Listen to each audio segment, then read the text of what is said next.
Cuando hablamos de la codificación terciaria, hablamos de la comprensión de párrafos partiéndose de la interpretación y la comprensión de las líneas que componen el párrafo, y de esta manera hallamos la idea principal del párrafo. Al sacar una idea correcta del párrafo a partir de la interpretación de cada oración como un todo, en general los textos poseen una estructura semántica, es decir, una organización entre sí. Un claro ejemplo de esto puede ser los textos científicos. Un modelo educativo básico encaminado a las enseñanzas desde la temprana edad, los hábitos de lectoescritura para así desarrollar las habilidades de expresión básicas. Un buen comunicador tiene niveles de lectura. La primera vendría siendo la fonética. Es la etapa inicial del aprendizaje de un individuo al pronunciar correctamente las palabras de un texto. La segunda, decodificación primaria. Dejamos de pronunciar solamente las palabras para avanzar al siguiente nivel. Saber el significado de las palabras para su uso adecuado y nuestro léxico. La tercera vendría siendo la decodificación secundaria.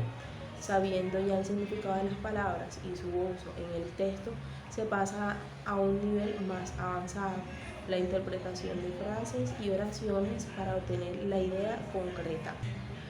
Cuarto, la decodificación terciaria. Este nivel se refiere a la comprensión de párrafos, el sacar una idea concreta de cada párrafo a partir de la interpretación de cada oración como un todo. Y la quinta, lectura categorial. El nivel que abarca la comprensión del texto como tal, su comprensión total y su significado en un mundo real. La lectura metasemántica es la categoría final del máximo nivel. No se limita al texto como tal, sino que también abarca la opinión de los lectores y la argumentación de este formato, que es un pensamiento crítico. En síntesis, los niveles abarcan los logros básicos de un lector, mostrando el aprendizaje de estos niveles como un proceso evolutivo hacia un comunicador completo y exitoso. En la educación terciaria podemos encontrar estructuras semánticas. Estas podemos dividirlas en dos. Las proposiciones, que permiten que exista una relación semántica en el texto, y los conectivos, que son conjunciones, adverbios sentenciales, conectores lógicos que utilizan los escritores. Algunos ejemplos de conjunciones los tenemos aquí. Y o también tenemos en adverbios sentenciales, sin embargo, no obstante, por consiguiente, y en conectores lógicos tenemos luego, sí, entonces, se deduce que. Algo interesante en tener en cuenta es la ambigüedad de los conectores proposicionales. El mismo conectivo puede expresar diferentes clases de conexión, y una clase de conexión puede ser expresada por varios conectores. Ahora tenemos la modelación. Un escritor dedica alrededor de 800 horas para escribiendo, fuera del tiempo que necesita para investigar y apropiarse del tema. Así que dedica aproximadamente un año para poder escribir una novela o una historia.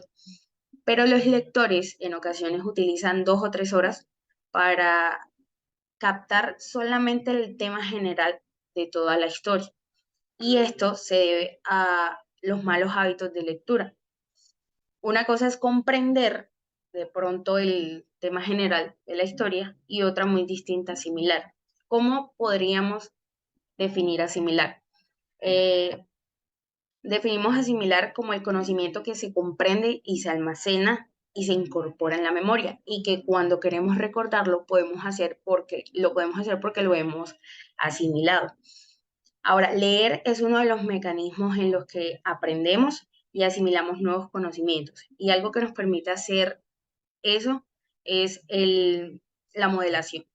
Entonces, lo que buscamos con la modelación es extraer una conclusión para ir más allá de la información y ser capaz de recordarla. No es leer por leer, sino leer para aprender y recordar.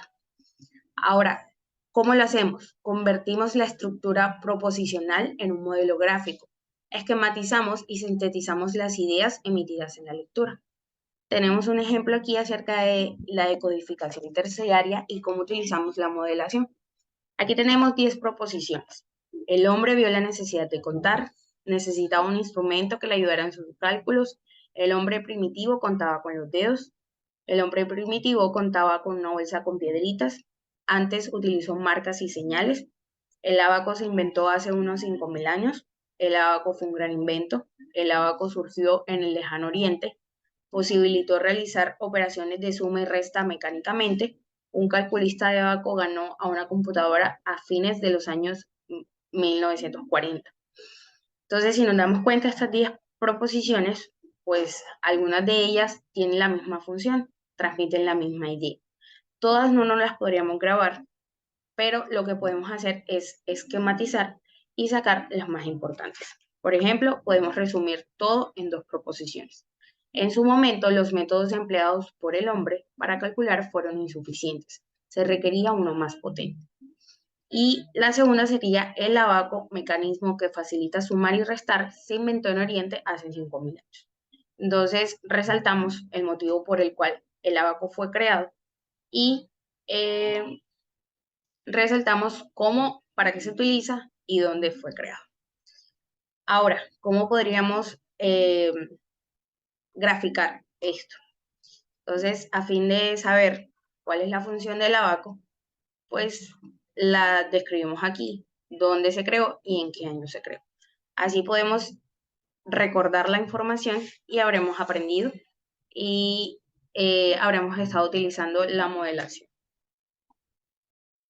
Mecanismos de la decodificación terciaria. Hemos visto pues como primero el lector identifica las macroproposiciones o ideas principales, segundo extrae la estructura semántica para así poder conectar las macroproposiciones y por último estructura o modela gráficamente esa información.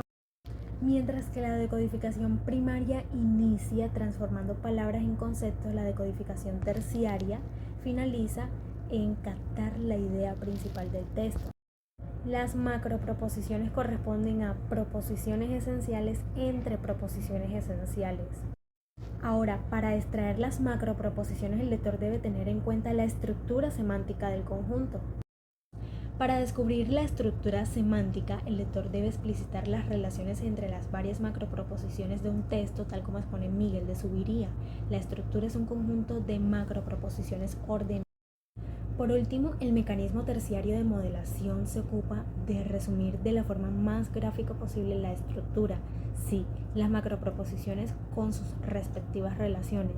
La estructura esquematizada debe quedar plasmada en el cerebro del lector y en el cuaderno para almacenar estructuras terciarias.